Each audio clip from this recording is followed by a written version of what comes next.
Price. അല്പനിമിഷത്തെ ചിന്തയ്ക്ക് വേണ്ടി നമുക്കൊരു വേദഭാഗം വായിക്കാം. ഫിലിപ്പിയർ 2:5 പ്രകാരമാണ് വായിക്കുന്നത്. ക്രിസ്തുവേശുവിലുള്ള ഭാവം തന്നെ നിങ്ങളിലും ഉണ്ടായിരിക്കട്ടെ. നമുക്കറിയാം, ഓരോ വ്യക്തിക്കും അവൻ്റെ ജീവിതത്തിൽ ഏറ്റവും പ്രധാനപ്പെട്ട ഒരു സംഭവം എന്ന് പറയുന്നത് അവൻ്റെ സ്വഭാവം എന്നുള്ളതാണ്. നമ്മൾ കുട്ടികളെ സ്കൂളിൽ വിടുന്നത് തന്നെ അവർ നല്ല സ്വഭാവമുള്ളവരായി മാറാൻ വേണ്ടിയാണ്.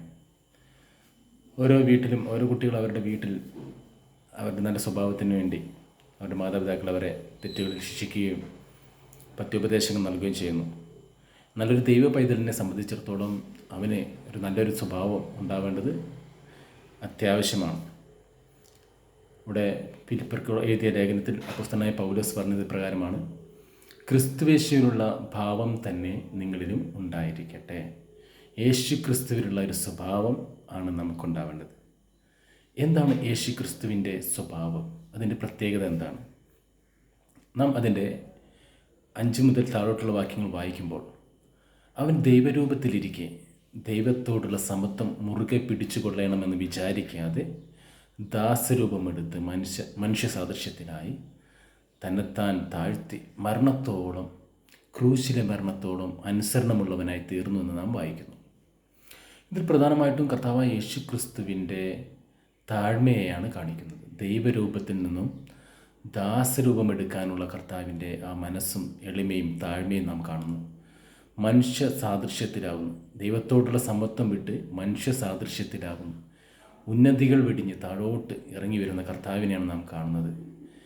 ഇതിലൂടെ നാം മനസ്സിലാക്കേണ്ടത് നമ്മുടെ ജീവിതത്തിൽ താഴ്മ ഉണ്ടാകണമെന്നാണ്. കർത്താവ് പഠിപ്പിച്ച പ്രകാരമാണ്, നിങ്ങൾ താഴ്മയുള്ളവരായിരിക്കണം, തന്നെത്താൻ താഴ്ത്തുന്നവനെല്ലാം ഉയർത്തപ്പെടുമെന്ന് കർത്താവ് പഠിപ്പിക്കുകയും അതോടൊപ്പം തന്നെ ജീവിതത്തിൽ ആ താഴ്മ ധരിക്കുകയും ചെയ്തതായിട്ട് നാം വായിക്കുന്നു, നാം പഠിക്കുന്നു.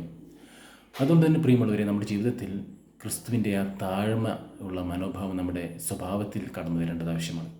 രണ്ടാമത്, മരണത്തോളം, ക്രൂശിലെ മരണത്തോളം അനുസരണമുള്ളവനായി തീർന്നു നാം വായിക്കുന്നു. പിതാവാൻ ദൈവത്തെ അനുസരിച്ച്, പിതാവാൻ ദൈവത്തിൻ്റെ ഇഷ്ടമനുസരിച്ച് ഉന്നതികളിൽ നിന്നും താഴേക്ക് ഇറങ്ങി വന്ന് പാപത്തിൻ്റെ അടിമത്തത്തിൽ കിടന്ന മനുഷ്യവർഗത്തെ രക്ഷിക്കുവാൻ കർത്താവായ യേശുക്രിസ്തു ക്രൂശിൽ യാഗമായി തീരുവാനിടയായി. തൻ്റേതായിട്ടുള്ള എല്ലാ മഹിമകളെയും വെടിഞ്ഞ് താൻ നിസ്വാർത്ഥമായി ഈ ലോകത്തെ സ്നേഹിച്ച്, പാപികളെ സ്നേഹിച്ച്, ദൈവത്തിൻ്റെ ഇഷ്ടത്തിന് തന്നെ ഏൽപ്പിച്ചുകൊണ്ട്, സ്വന്തം ഇഷ്ടമല്ല ദൈവത്തിൻ്റെ ഇഷ്ടം തൻ്റെ ജീവിതത്തിൽ നിറവേറേണ്ടതിനായി അതിനെ പൂർണ്ണമായി സമർപ്പിച്ച് കർത്താവായ യേശുക്രിസ്തു ഈ താണഭൂമിയിലേക്ക് കടന്നു വന്നു. ഭൂമിയിൽ കടന്നു വരികയും പിതാവാം ദൈവത്തെ അവസാനത്തോളം, മരണത്തോളം അനുസരിക്കുകയും ചെയ്തു എന്നുള്ളതാണ്. ക്രിസ്തുവിൻ്റെ അനുസരണ മനോഭാവത്തെയാണ് നാം ഇതിൽ കാണുന്നത്. ഓരോ ദൈവപൈതലിൻ്റെ ജീവിതത്തിൽ നാം അനുസരണമുള്ളവരായിരിക്കണമെന്ന് നമുക്ക് ഇതിലൂടെ മനസ്സിലാക്കാം. പ്രായത്തിൽ തന്നെ നമ്മുടെ മാതാപിതാക്കന്മാരെ നാം അനുസരിക്കണം. കർത്താവ് യേശുക്രിസ്തു തൻ്റെ 12-ാം വയസ്സ് മുതൽ 30-ാം വയസ്സ് വരെയും തൻ്റെ മാതാപിതാക്കൾക്ക് കീഴടങ്ങിയിരുന്നു നാം വായിക്കുന്നു. അതുപോലെ നാമും ഓരോരുത്തരും നമ്മുടെ മാതാപിതാക്കന്മാരെ, മുതിർന്നവരെ ബഹുമാനിക്കുകയും അനുസരിക്കുകയും ചെയ്യണമെന്നുള്ളതാണ് ഇതിൽ നിന്ന് നമുക്ക് മനസ്സിലാക്കാൻ കഴിയുന്നത്. തൻ്റെ പിതാവാം ദൈവത്തെ സകലത്തിലും കർത്താവായ യേശുക്രിസ്തു അനുസരിച്ചിരുന്നു. പിതാവാം ദൈവത്തിൻ്റെ ഇഷ്ടത്തിന് വേണ്ടി തന്നെ ഏൽപ്പിച്ചു. കർത്താവ് ഇപ്രകാരമാണ് പ്രാർത്ഥിക്കുന്നത്, പിതാവേ, കഴിയുമെങ്കിൽ ഈ പാനപാത്രം എന്നിൽ നിന്നും നീക്കണമേ, എങ്കിലും എൻ്റെ ഇഷ്ടമല്ല അങ്ങയുടെ ഇഷ്ടം തന്നെ ആകട്ടെ. പിതാവാം ദൈവത്തിൻ്റെ ഇഷ്ടത്തിന് വേണ്ടി സമർപ്പിച്ച് ആ കർത്താവായ യേശുക്രിസ്തു പിതാവിനെ മരണത്തോളം, ക്രൂശിലെ മരണത്തോളം അനുസരിച്ച ആ അനുസരണ മനോഭാവം നമ്മുടെ ജീവിതത്തിൽ ഉണ്ടാവണം. നമ്മുടെ ജീവിതത്തിലെ സ്വഭാവമായിട്ടത് മാറണം. അനുസരിക്കുന്നൊരു സ്വഭാവം നമുക്കുണ്ടാകണം എന്നുള്ളതാണ് നാം ഇതിൽ നിന്ന് മനസ്സിലാക്കുന്നത്. കർത്താവ് യേശുക്രിസ്തുവിൻ്റെ ജീവിതം പഠിക്കുമ്പോൾ നമുക്ക് മനസ്സിലാക്കാൻ കഴിയുന്നത്, കർത്താവിൻ്റെ ജീവിതത്തിൽ സ്നേഹമുണ്ടായിരുന്നു. കർത്താവ് പ്രകാരം പറയുന്നു, നിങ്ങളുടെ ശത്രുക്കളെ സ്നേഹിപ്പിൻ, നിങ്ങളെ ഉപദ്രവിക്കുന്നവർക്ക് വേണ്ടി പ്രാർത്ഥിപ്പിൻ. അത് പറയുക മാത്രമല്ല, ശിഷ്യന്മാരെ പഠിപ്പിക്കുക മാത്രമല്ല, തൻ്റെ ജീവിതത്തിൽ അത് പ്രാവർത്തികമാക്കുകയും ചെയ്തു എന്നുള്ളതാണ്. കർത്താവിനെ ക്രൂശിക്കുന്ന സമയങ്ങളിൽ കർത്താവിൻ്റെ ക്രൂശിലെ 7 മൊഴികളിൽ ഒന്ന് ഇങ്ങനെയാണ്, പിതാവേ, ഇവർ ചെയ്യുന്നത് എന്തെന്ന് ഇവർ അറിയാകിക്കൊണ്ട് ഇവരോട് ക്ഷമിക്കണമേ. തനിക്ക് ശത്രുക്കളായി തന്നെ ഉപദ്രവിച്ച, തന്നെ നിന്ദിച്ച്, തൻ്റെ തലയിൽ മുൾക്കിരീടം വെച്ച് തന്നെ അടിക്കുകയും തുപ്പുകയും പരിഹസിക്കുകയും എല്ലാം ചെയ്ത ഇസ്രായേൽ ജനതയോട്, തന്നെ ശത്രുവായി കണ്ട ജനതയോട് കർത്താവ് യേശുക്രിസ്തു ക്ഷമിച്ച് അവർക്ക് വേണ്ടി പ്രാർത്ഥിക്കുകയും ചെയ്യുന്നൊരു അനുഭവം. ഇവർ ചെയ്യുന്നത് എന്തെന്ന് അറിയാകിയാൽ ഇവരോട് ക്ഷമിക്കണമേ. അതാണ് കർത്താവ് പറഞ്ഞത്, നിങ്ങളുടെ ശത്രുക്കളെ സ്നേഹിപ്പിൻ, നിങ്ങളെ ഉപദ്രവിക്കുന്നവർക്ക് വേണ്ടി പ്രാർത്ഥിപ്പിൻ എന്നുള്ളത്. കർത്താവ് യേശുക്രിസ്തുവിൻ്റെ മറ്റൊരു സ്വഭാവം എന്ന് പറയുന്നത് കർത്താവിൻ്റെ രഹസ്യമായ പ്രാർത്ഥനയായിരുന്നു. പലപ്പോഴും താൻ ശിഷ്യന്മാരുടെ കൂടെ ആയിരുന്നപ്പോൾ പോലും അവരെ വിട്ട് വിവിധ മലകളിൽ കയറി, അല്ലെങ്കിൽ നിർജ്ജന പ്രദേശത്തേക്ക് വാങ്ങിപ്പോയി, അല്ലെങ്കിൽ ഒരു അൻപിപ്പാട് ദൂരത്ത് പോയി, അല്ലെങ്കിൽ ഗത്സമന തോട്ടത്തിൽ കടന്നുപോയിട്ടെല്ലാം കർത്താവ് യേശുക്രിസ്തു രഹസ്യമായി പിതാവാൻ ദൈവത്തോട് പ്രാർത്ഥിച്ചിരുന്നു എന്നുള്ളതാണ്. പ്രിയപ്പെട്ട ദൈവമക്കളെ, നമ്മുടെ ജീവിതത്തിൽ എത്രത്തോളം നമുക്ക് ദൈവത്തോട് രഹസ്യമായി പ്രാർത്ഥിക്കാൻ കഴിയുന്നുണ്ട്? കർത്താവ് ഇപ്രകാരമാണ് പഠിപ്പിച്ചത്, നിങ്ങൾ അറയിൽ കടന്ന് വാതിലടച്ച് രഹസ്യത്തിലുള്ള നിങ്ങൾ പിതാവാൻ ദൈവത്തോട് പ്രാർത്ഥിക്കുക. രഹസ്യത്തിൽ കാണുന്ന നിൻ്റെ ദൈവം നിൻ്റെ പ്രാർത്ഥനയ്ക്ക് മറുപടി നൽകും. പലപ്പോഴും നമ്മുടെ ജീവിതത്തിൽ ഒരുപക്ഷെ നാം ദൈവസന്നിധിയിൽ രഹസ്യമായി പ്രാർത്ഥിച്ചിട്ടുള്ളവരായിരിക്കാം.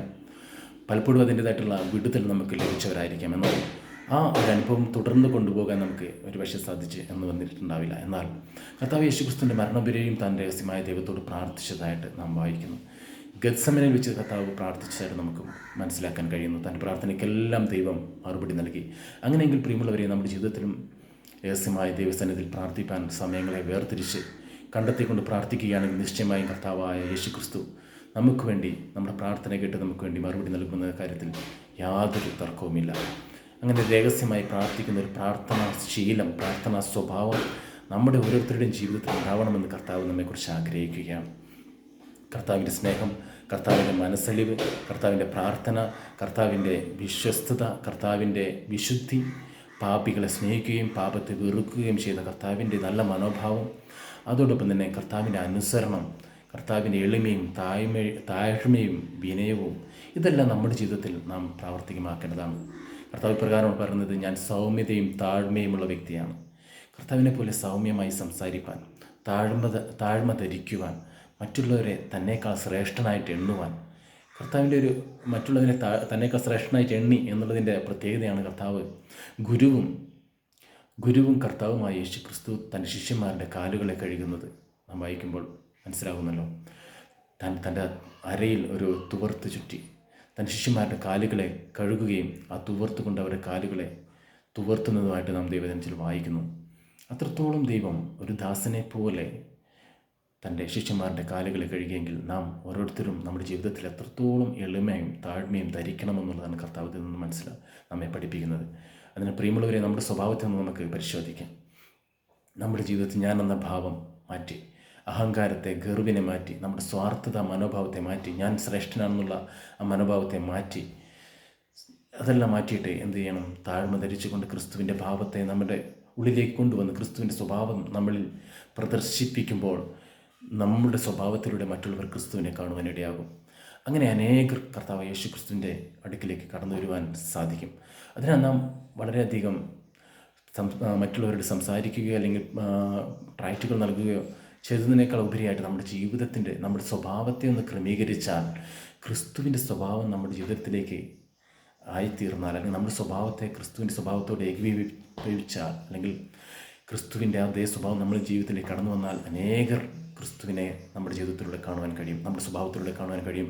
അങ്ങനെ അനേകർ കർത്താവായ യേശു ക്രിസ്തുവിനെ കണ്ടുമുട്ടുവാനും ക്രിസ്തുവിൽ നിന്നും നിത്യമായ ജീവന് അവകാശികളായി തീരുവാനും ഇടയായിത്തീരും. പ്രിയമുള്ളവരെ, നമ്മുടെ സ്വഭാവം എപ്രകാരമുള്ളതാണ് ഒരിക്കൽ കൂടി നമുക്ക് ചിന്തിക്കാം.